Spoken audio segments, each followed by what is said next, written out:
Talking about prayer, Jesus said to his disciples, "Ask and you will receive. Seek and you will find. Knock and the door will be open to you." And he wasn't encouraging us to think of God like a genie in the bottle, where we just ask God for whatever we want and God gives it to us.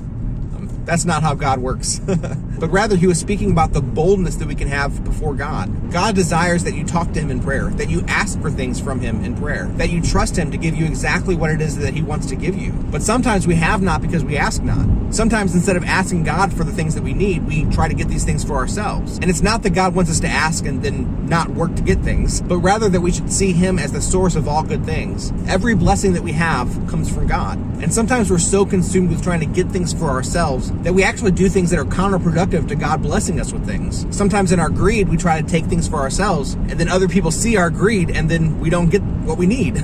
Nobody's going to want to bless a greedy person. But if we go to God, and I'm not saying that we should pray out of greediness either, but rather humbly acknowledging that everything that we have is from God, and trusting him to give us exactly what we need when we need it, we go to him in prayer, and then we find ourselves actually needing less. We don't need oftentimes what the world says we need. We shouldn't want things just because our neighbor has these things. That's called coveting.